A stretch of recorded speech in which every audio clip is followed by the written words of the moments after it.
Hello friends, সকলোকে স্বাগতম জনাইছো ডিগাৰ কম্পিটিটিভ চেনেললৈ আৰু আজি মই আহিছো এটা নতুন ভিডিও লৈ আসাম টেট 2021 যি অক্টোবৰত হ'ব অসম টেট 2021 ৰ বাবে কিছুমান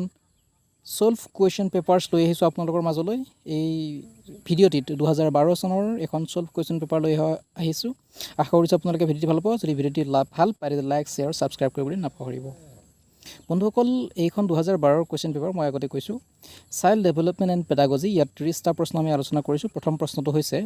বিশেষ শিক্ষা তলৰ কোনটোৰ লগত জড়িত প্ৰাপ্তবয়স্ক শিক্ষাৰ লগত বি আছে প্ৰতিভাশালী শিশুৰ শিক্ষাৰ লগত সি আছে ব্যতিক্ৰমী শিশুৰ শিক্ষাৰ লগত আৰু ডি আছে শিক্ষক প্ৰশিক্ষণৰ লগত যদি আমি চাও ইয়াত ডি শিক্ষক প্ৰশিক্ষণ প্ৰতিভাশালী শিশু আৰু প্ৰাপ্তবয়স্ক এই তিনিটাই বিশেষ শিক্ষাৰ লগত জড়িত নহয় গতিকে শুদ্ধ উত্তৰটো হ'ব অপচন নম্বৰ সি ব্যতিক্ৰমী শিশুৰ শিক্ষাৰ লগত Question number 2 প্ৰকল্প পদ্ধতিটো কোনে আগবঢ়াইছিল অপচন এ আছে ৰুছু বি আছে ক্লিওপেট্ৰিক সি আছে প্লেটো আৰু ডি আছে হাৰ্ভাৰ্ড আমি যদি চাওঁ প্ৰকল্প পদ্ধতিটো সিডিপিৰ বা চাইল্ড ডেভেলপমেন্ট এণ্ড পেডাগজিৰ যেটো প্ৰকল্প পদ্ধতি আছে সেই প্ৰকল্প পদ্ধতিটো আগবঢ়াইছিল অপচন নম্বৰ বি ক্লিওপেট্ৰিকে তো ক্লিওপেট্ৰিকে যেটো পদ্ধতি আগবঢ়াইছিল মনত ৰাখিব হেতু হৈছে প্ৰকল্প পদ্ধতি নেক্সট আহিছো কোৱেশ্চন নম্বৰ 3 লৈকে শিশুকেন্দ্ৰিক শিক্ষাদান হল এনে এক পদ্ধতি যত ছাত্ৰ-ছাত্ৰীসকল সকলো সময়তে সক্ৰিয় সৃষ্টিশীল বি আছে পুথিগত বিদ্যাত বেছি গুৰুত্ব দিয়া হয় সি আছে শিক্ষণ প্ৰক্ৰিয়াৰ মূল ব্যক্তি হৈছে শিক্ষক আৰু ডি আছে ছাত্ৰ-ছাত্ৰীসকল নিষ্ক্ৰিয় শ্ৰোতা এটা ইয়াতে শিশুকেন্দ্ৰিক শিক্ষাদান বুলি ক'লে এজন শিশুক কেন্দ্ৰ কৰি যেটো শিক্ষা প্ৰদান কৰা হয় হেতু হৈছে শিশুকেন্দ্ৰিক শিক্ষাদান আৰু শিশুকেন্দ্ৰিক শিক্ষাদান সাধাৰণতে কেনেকুৱা হ'ব লাগে যে ছাত্ৰ-ছাত্ৰীসকল সকলো সময়তে সক্ৰিয় সৃষ্টিশীল হৈ থাকে গতিকে Option number A. Question number 4. শ্ৰেণীকোঠাৰ শিক্ষণ ফলপ্ৰসূ কৰিবলৈ তলৰ কোনটো আটাইতকৈ প্ৰয়োজনীয় ফলপ্ৰসূ কৰিব লাগিব আপুনি শ্ৰেণীকোঠাৰ শিক্ষণটো আপুনি যি শিকাব হেতু ফলপ্ৰসূ হ'ব লাগিব গতিকে অপচনসমূহ তলত দিয়া আছে পাঠ পৰিকল্পনা বি আছে শিক্ষকৰ ব্যক্তিত্ব সি আছে উপযুক্ত শিক্ষণ প্ৰণালী আৰু ডি আছে ছাত্ৰ-ছাত্ৰীক অধ্যয়ন সামগ্ৰী যোগান আপুনি অধ্যয়ন সামগ্ৰী যোগান দিয়ক শিক্ষকৰ ব্যক্তিত্ব ভাল হওক বা উপযুক্ত শিক্ষণ প্ৰণালী প্ৰয়োগ কৰক একোতে কাম নহব ফলপ্ৰসূ কৰিবৰ কাৰণে আপোনাৰ পাঠ পৰিকল্পনা আটাইতকৈ গুৰুত্বপূৰ্ণ লেসন প্ল্যানিং Question number 5 শিক্ষণ তত্ত্বত প্ৰাকৃতিক প্ৰতিক্ৰিয়াৰ জনা যায় এ আছে অনুবন্ধিত উদ্দীপক বি আছে অনুবন্ধিত প্ৰতিক্ৰিয়া সি আছে অনুবন্ধনহীন উদ্দীপক আৰু ডি আছে অনুবন্ধনহীন প্ৰতিক্ৰিয়া শুদ্ধ উত্তৰটো হৈছে অপচন নম্বৰ ডি অনুবন্ধনহীন প্ৰতিক্ৰিয়া নেক্সট আমি আহিছো কোৱেশ্চন নম্বৰ 6 লৈকে কোৱেশ্চন নম্বৰ 6 আৰু এইখন 2012 চনৰ কোৱেশ্চন পেপাৰ কোৱেশ্চন নম্বৰ 6 ত দিয়া আছে আইভান পেভলভে অনুবন্ধনৰ কোনটো তত্ত্ব আগবঢ়াইছিল এ আছে পৰম্পৰাগত বা মৌলিক অনুবন্ধন তত্ত্ব বি আছে ব্যৱহাৰিক বা কাৰ্যাত্মক অনুবন্ধন তত্ত্ব সি আছে অনুবন্ধন তত্ত্ব আৰু ডি আছে ওপৰৰ এটাও নহয় শুদ্ধ উত্তৰটো হৈছে অপচন নম্বৰ এ পৰম্পৰাগত বা মৌলিক অনুবন্ধন তত্ত্ব আৰু এইটো আগবঢ়াইছিল আইভান পেভলভে নেক্সট 7 নম্বৰ আহিছো 7 নম্বৰত আছে গেষ্টাল্ট শব্দটোৰ অৰ্থ হৈছে অপচন এ আৰ্হি বি আকাৰ সি আকৃতি বা অবয়ব আৰু ডি আছে ওপৰৰ আটাইকেইটা আপোনালোকে যদি ভালদৰে মন কৰে দেখিবলৈ পাব আৰ্হি আকৃতি বা অবয়ব বা আকাৰ এই গোটেইকেইটাৰ অৰ্থ কিন্তু একেই গতিকে শুদ্ধ উত্তৰটো হৈছে অপচন নম্বৰ ডি ওপৰৰ আটাইকেইটা কোৱেশ্চন নম্বৰ 8 তলৰ কোনটোক সংযোগবাদ বুজায় কানেক্টিভিটিজম অপচন নম্বৰ এ আছে উদ্দীপক প্ৰতিক্ৰিয়া তত্ত্ব বি আছে প্ৰতিক্ৰিয়া উদ্দীপক তত্ত্ব সি আছে সামগ্ৰিকতাবাদী তত্ত্ব আৰু ডি আছে অনুবন্ধন তত্ত্ব সংযোগবাদ বুলি কওঁতে মই আপোনালোকক কৈছোৱেই যে এইটো হৈছে কানেক্টিভিটিজম বুজায় গতিকে শুদ্ধ উত্তৰটো হৈছে অপচন নম্বৰ এ উদ্দীপক প্ৰতিক্ৰিয়া এজন উদ্দীপক থাকিব লাগিব আৰু এটা প্ৰতিক্ৰিয়া থাকিব লাগিব হেতু হৈছে উদ্দীপক প্ৰতিক্ৰিয়া তত্ত্ব কোৱেশ্চন নম্বৰ 9 শিক্ষণৰ ধনাত্মক স্থানান্তৰকৰণ সংঘটিত হয় এ আছে এক ধৰণৰ কামৰ ক্ষেত্ৰত বি আছে বিপৰীত ধৰণৰ কামৰ ক্ষেত্ৰত সি আছে এটা ভাষিক আৰু এটা দৈহিক কামৰ ক্ষেত্ৰত আৰু ডি আছে ওপৰৰ এটাও নহয় শিক্ষণৰ যেটো ধনাত্মক স্থানান্তৰকৰণ হয় পজিটিভ যেটো ট্ৰান্সফাৰেচন হেতু হৈছে এক ধৰণৰ কামৰ ক্ষেত্ৰত একে ধৰণৰ কাম হ'ব লাগিব তেতিয়া হলে পজিটিভ যেটো ট্ৰান্সফাৰেচন হেতু হ'ব কোৱেশ্চন নম্বৰ 10 শিক্ষাদানৰ বিশেষ উদ্দেশ্যবোৰ লিখাটো কোনটো পৰ্যায়ৰ কাৰ্য আমি সকলোৱে জানো যে শিক্ষাদানৰ যেটো বিশেষ উদ্দেশ্য সেই উদ্দেশ্যবিলাক সাধাৰণতে কি হয় আমি উদ্দেশ্যবিলাক আগত লিখো শিক্ষাদান কৰাৰ আগত লিখো গতিকে অপচন নম্বৰ আপোনালোকে কমেই পাইছে যে অপচন নম্বৰ এ শিক্ষাদানৰ আগৰ পৰ্যায়ৰ কাৰ্য হৈছে বিশেষ উদ্দেশ্যবোৰ লিখাটো শিক্ষাদানৰ পৰ্যায়ৰ বা শিক্ষাদানৰ পিছৰ পৰ্যায়ৰ কাম নহয় এটো হ'ব শিক্ষাদানৰ আগৰ পৰ্যায়ৰ কাম যেহেতু আমি শিক্ষাদান কৰাৰ আগতেই উদ্দেশ্যবিলাক লিখি লওঁ যে আমি কেনেকুৱা উদ্দেশ্য কৰিছো কোৱেশ্চন নম্বৰ 11 শিশু মনোবিজ্ঞানৰ জ্ঞান প্ৰাথমিক বিদ্যালয়ৰ শিক্ষকৰ বাবে দৰকাৰী যিটো চাইল্ড সাইকোলজিৰ যিটো নলেজ সেই নলেজটো এলপি টিচাৰৰ বাবে আটাইতকৈ গুৰুত্বপূৰ্ণ বা বিশেষভাৱে দৰকাৰী কাৰণ ই শিশুক নিয়মানুৱৰ্তী কৰি তোলাত সহায় কৰে শিশুৰ পৰীক্ষাৰ ফলাফল উন্নত কৰিব পৰা যায় এটি শিশুক অভিৰুচিত কৰাত সহায় কৰে অভিৰুচি মানে উৎসাহ যোগোৱা আৰু ডি আছে ই শিক্ষকক শিশুৰ আচৰণ বুজি পোৱাত সহায় কৰে আপোনালোকে নিশ্চয় জানে যে এলপি স্কুলৰ শিক্ষক হোৱাটো কিমানেই টান কাম গতিকে এজন এলপি স্কুলৰ শিক্ষক হোৱাৰ লগে লগে বা প্ৰাইমাৰী টিচাৰ হোৱাৰ বাবে টিচাৰজন কি হ'ব লাগিব শিশুৰ আচৰণ বুজি পোৱা হ'ব লাগিব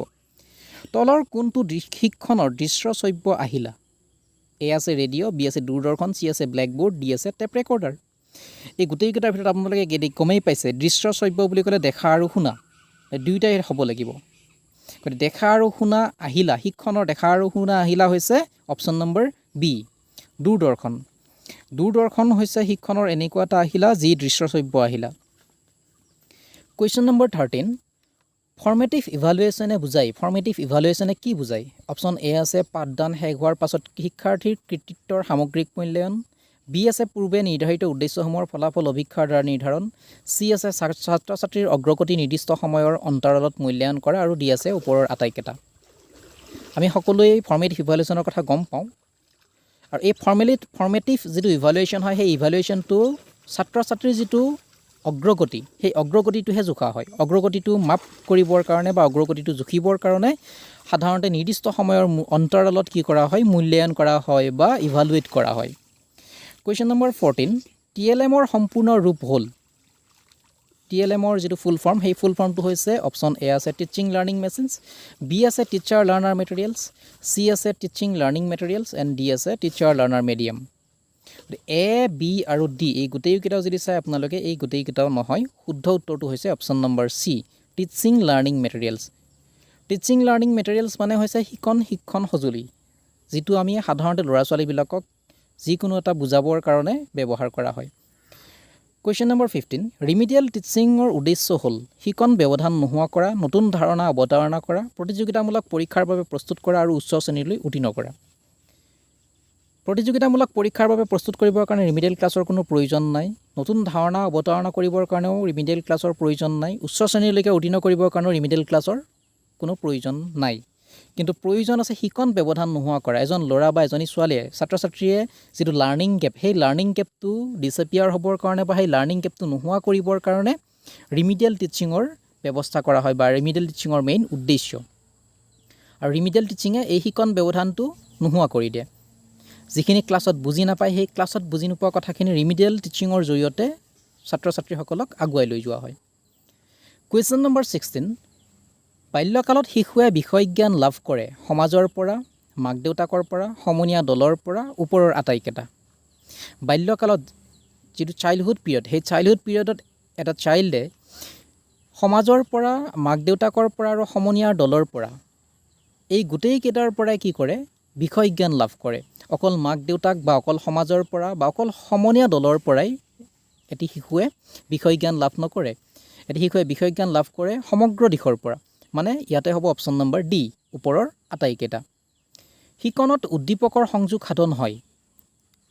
শিকনত উদ্দীপকৰ সংযোগ সাধন কিহৰ লগত হয় অতীত অভিজ্ঞতাৰ লগত প্ৰতিক্ৰিয়াৰ লগত আচৰণৰ লগত ওপৰৰ এটাও নহয় অতীত অভিজ্ঞতাৰ লগত উদ্দীপকৰ সংযোগ সাধন নহয় উদ্দীপকৰ সংযোগ সাধন হয় সদায় প্ৰতিক্ৰিয়াৰ লগত উদ্দীপক প্ৰতিক্ৰিয়া মনত ৰাখিব আপোনালোকে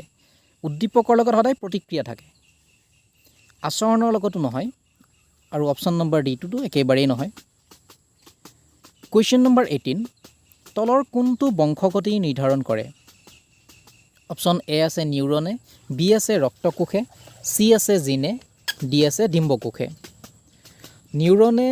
অথবা ৰক্তকোষে অথবা ডিম্বকোষে কেতিয়াও হ'ব নোৱাৰে শুদ্ধ উত্তৰটো হৈছে অপশ্যন নম্বৰ চি জিন কুৱেশ্যন নম্বৰ 19 মানসিক স্বাস্থ্য বিজ্ঞান জড়িত হৈ আছে অপশ্যন এ আছে শাৰীৰিক স্বাস্থ্যৰ লগত অপশ্যন বি আছে মানসিক স্বাস্থ্যৰ লগত অপশ্যন চি আছে সমাজৰ লগত অপশ্যন ডি আছে ওপৰৰ আটাইকেইটা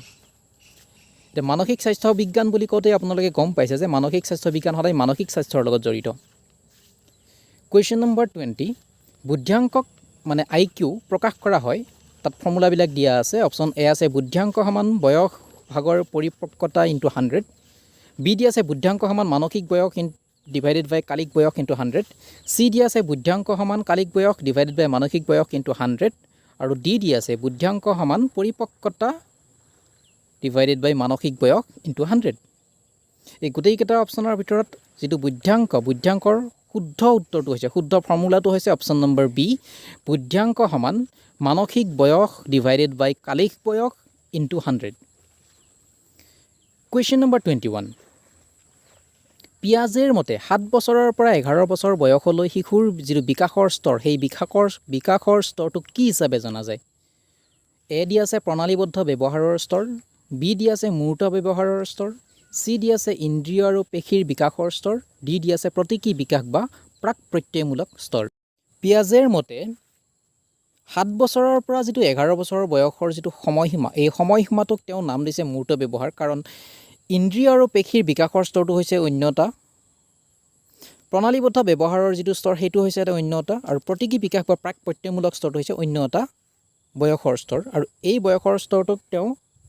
ভাগ কৰি কোৱা নাই তেওঁ 7 বছৰৰ পৰা যিটো 11 বছৰ বয়স সেই 7 বছৰৰ পৰা 11 বছৰৰ যিটো বয়সৰ সময়সীমা গোটেইটোক তেওঁ মূৰ্ত ব্যৱহাৰ স্তৰ বুলি নাম দিছে আমি নেক্সট চাইছো কোৱেশ্যন নম্বৰ 22 লৈকে পাৰ্সোনেলিটি শব্দটো উদ্ভৱ হৈছে পাৰ্সোনেলিটি যিটো শব্দ সেই শব্দটো কিহৰ পৰা কোনটো ভাষাৰ পৰা উদ্ভৱ হৈছে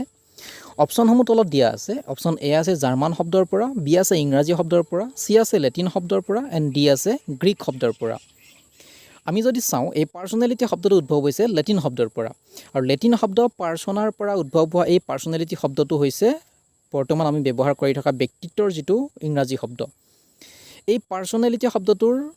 লেটিন ৱৰ্ড হৈছিল পাৰ্সোনা যাৰ অৰ্থ হৈছিল ব্যক্তিত্ব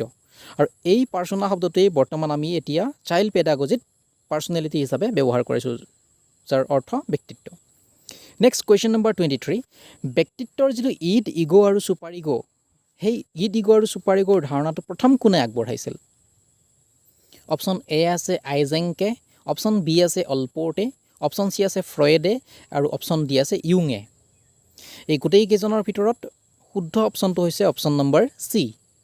ফ্ৰয়েডে প্ৰথম আগবঢ়াইছিল ব্যক্তিত্বৰ যিটো ইড ইগো আৰু ছুপাৰ ইগোৰ যিটো ধাৰণা সেই ধাৰণাটো তেওঁ আগবঢ়াইছিল 24 নম্বৰ কুৱেশ্যন কোন চনত বিন চাইমনে প্ৰথম বুদ্ধিৰ অভিক্ষাটো আগবঢ়াইছিল অপশ্যনসমূহ তলত দিয়া আছে এ আছে 1905 বি আছে 1908 চি আছে 1911 এণ্ড ডি আছে 1937 শুদ্ধ উত্তৰটো হৈছে অপশ্যন নম্বৰ এ 1905 কুৱেশ্যন নম্বৰ 25 সৃষ্টিশীলতা প্ৰধানকৈ দেশৰ সৈতে জড়িত চিন্তন বুদ্ধি ব্যক্তিত্ব আৰু আগ্ৰহ সৃষ্টিশীলতা সাধাৰণতে আমি গমেই পাওঁ যে সৃষ্টি কৰিবৰ কাৰণে আমাক কি লাগে বুদ্ধি ব্যক্তিত্ব বা আগ্ৰহৰ প্ৰয়োজন নহয় চিন্তাৰ হৈছে সৃষ্টিশীলতাৰ প্ৰথম বা প্ৰধান উপাদান আপুনি সৃষ্টি কৰিবৰ কাৰণে চিন্তা কৰিবই লাগিব কুৱেশ্যন নম্বৰ 26 গেটছৰ মতে শিকন হৈছে দেশৰ দ্বাৰা আচৰণৰ সংশোধন কাৰ্য এ আছে অভিজ্ঞতা আৰু প্ৰশিক্ষণ বি আছে জ্ঞান আৰু কৌশল চি আছে ৰীতি নীতি আৰু আচাৰ ব্যৱহাৰ ডি আছে আগ্ৰহ আৰু অভিৰোচন শুদ্ধ উত্তৰটো হৈছে অপশ্যন নম্বৰ এ অভিজ্ঞতা আৰু প্ৰশিক্ষণ গেটছৰ মতে অভিজ্ঞতা আৰু প্ৰশিক্ষণৰ দ্বাৰাহে আচৰণৰ সংশোধন কৰিব পাৰি অভিজ্ঞতা আৰু প্ৰশিক্ষণ লাগিব তেতিয়াহে আপোনাৰ আচৰণৰ সংশোধন হ'ব ৰীতি নীতি বা আচাৰ ব্যৱহাৰৰ দ্বাৰা আচৰণৰ সংশোধন নহয় আগ্ৰহ বা অভিৰোচনৰ দ্বাৰা নহয় জ্ঞান আৰু কৌশলৰ দ্বাৰা আপোনাৰ আচৰণৰ সংশোধন নহয় কুৱেশ্যন নম্বৰ 27 তলৰ কোনটো উপাদানে বিকাশত সহায় কৰে বংশগতি পৰিৱেশ মনোবৈজ্ঞানিক কাৰকসমূহ আৰু ওপৰৰ আটাইকেইটা বিকাশ হ'বৰ কাৰণে ডেভেলপমেণ্ট হ'বৰ কাৰণে বংশগতি যিটো বংশৰ যিটো জিনৰ সেইটো লাগিবই পৰিৱেশ আপুনি পৰিৱেশ যদি ভাল পৰিৱেশ নাপালে আপোনাৰ বিকাশত সহায় নহয় মনোবৈজ্ঞানিক কিছুমান কাৰক থাকিব আৰু ডি নম্বৰ আছে ওপৰৰ আটাইকেইটা গতিকে এ বি চি যিহেতু গোটেইকেইটাই হয় গতিকে শুদ্ধ উত্তৰটো হ'ব অপশ্যন নম্বৰ ডি ওপৰৰ আটাইকেইটা কুৱেশ্যন নম্বৰ 28 শ্ৰেণীকোঠাত অভিৰোচন সৃষ্টি কৰিব পাৰি অভিৰোচন মানে মই আগতেই কৈছোঁ যে এইটো হৈছে উৎসাহ যোগোৱা আপুনি উৎসাহ কিদৰে যোগাব পুৰস্কাৰৰ যোগেদি উদগনিৰ যোগেদি মৰম আৰু সহানুভূতিৰ যোগেদি ওপৰৰ আটাইকেইটা আপুনি উৎসাহ যোগাব লাগে সেই উৎসাহ যোগাবৰ কাৰণে আপুনি উদগনিও যোগাব পাৰে মৰম আৰু সহানুভূতি দিব পাৰে বা পুৰস্কাৰো দিব পাৰে গতিকে শুদ্ধ উত্তৰটো হৈছে অপশ্যন নম্বৰ ডি অভিৰোচন সৃষ্টি কৰিব আপুনি পুৰস্কাৰ মৰম আৰু সহানুভূতি আৰু উদগনিৰ যোগেদি কুৱেশ্যন নম্বৰ 29 ফলাফলৰ নীতিটো কোনে আগবঢ়াইছিল ফ্ৰয়েডে থাৰ্ষ্টনে থৰ্ণডাইকে আৰু হালে ফ্ৰইড, থাৰ্ষ্টন, থৰ্নডাইক আৰু হালে এই গোটেইকেইটাৰ ভিতৰত ফলাফলৰ নীতিটো আগবঢ়াইছিলে অপশ্যন নম্বৰ চি থৰ্নডাইকে ফলাফলৰ যিটো নীতি আছিলে চাইল্ড পেডাগজিত সেইটো তেওঁ আগবঢ়াইছিলে। কিবা এটা কাম কৰাৰ পিছত আমি যিটো ৰিজাল্ট পাওঁ আৰু সেইটোৱে হৈছে ফলাফলৰ নীতিটো। তেওঁ ফলাফলৰ নীতিটো কি ধৰণে আগবঢ়াইছে আমি এই বিষয়ে পিছত পঢ়িম। নেক্সট কুৱেশ্যন নম্বৰ আহিছোঁ 30লৈকে আৰু লাষ্ট কুৱেশ্যন CDPৰ অন্তদৰ্শন তলৰ কোনটোৰ ওপৰত নিৰ্ভৰশীল? প্ৰচেষ্টা আৰু ভুল, জ্ঞান আৰু বুদ্ধি, চি আছে বুদ্ধি আৰু ডি আছে আগ্ৰহ। অন্তদৰ্শন মানে বুলি ক'লে আপোনালোকে নিজেই হয়তো নিশ্চয় গম পাইছে যে অন্ত মানে হৈছে ভিতৰৰ পৰা, দৰ্শন মানে হৈছে দেখা পোৱা। গতিকে অন্তদৰ্শন তলৰ কোনটোৰ ওপৰত নিৰ্ভৰশীল? আপুনি গম পাব যে প্ৰচেষ্টা আৰু ভুল নেকি, জ্ঞান আৰু বুদ্ধি নেকি, নে অকল বুদ্ধি নে অকল আগ্ৰহ? গতিকে শুদ্ধ উত্তৰটো হৈছে অপশ্যন নম্বৰ বি, জ্ঞান আৰু বুদ্ধি। জ্ঞান আৰু বুদ্ধি থাকিলেহে আপুনি অন্তদৰ্শন মানে ভিতৰৰ পৰা দৰ্শন কৰিব পাৰিব। গতিকে অন্তদৰ্শন কিহৰ ওপৰত নিৰ্ভৰশীল? জ্ঞান আৰু বুদ্ধিৰ ওপৰত। প্ৰচেষ্টা আৰু ভুলৰ ওপৰত অন্তদৰ্শন নহয়, বা বুদ্ধিৰ ওপৰতো অকল বুদ্ধিৰ ওপৰতেই অন্তদৰ্শন নিৰ্ভৰশীল নহয়। তেতিয়াহ'লে বন্ধুসকল আপোনালোকে ভিডিঅ'টি চাই কেনে পালে জনাবলৈ নাপাহৰিব,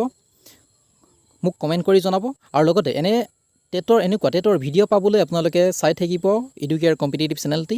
তেতিয়ালৈকে আহিছোঁ, থেংক ইউ ছ' মাছ।